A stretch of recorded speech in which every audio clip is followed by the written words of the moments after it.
കാലമിതു പടക്കാലമിതു പാണ്ഡവർക്കു തനി വിളിച്ചോടും ഒരു പോരിൻ കഥ പാടാം പ്രിയരേ. മഞ്ചിര പെൺകെങ്ങ വേൻകെങ്ങ ഇന്ദ്രാവതി പ്രണീത പൂർണ്ണമാനാൻ. അപ്പൊ നിങ്ങളിപ്പോ കേട്ടത് എന്താണ് സുഹൃത്തുക്കളെ? അത് ഗോദാവരിയുടെ പോഷക നദികൾ.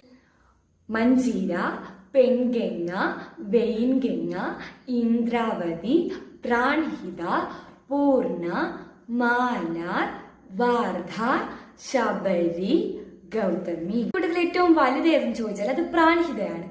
എന്നാൽ ഏറ്റവും നീളം കൂടിയത് ഏതെന്ന് ചോദിച്ചാൽ അത് മഞ്ചിരയാണ്.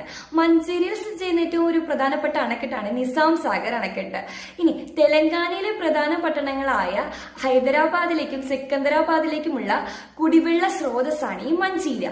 ബോർ ടൈഗർ വനത്തിലൂടെ ഒഴുകുന്ന ഗോദാവരിയുടെ പോഷക നദി ഏതാണ്? അത് വാർധയാണ്. ഇന്ത്യയുടെ നയാഗ്ര എന്നറിയപ്പെടുന്ന ചിത്രക്കോട്ട് വെള്ളച്ചാട്ടം സ്ഥിതി ചെയ്യുന്നത് ഗോദാവരിയുടെ പോഷക നദിയായ ഇന്ദ്രാവതിയിലാണ്. അപ്പൊ ഇത്രയേ ഉള്ളൂ ഗൈസ്. Bye bye.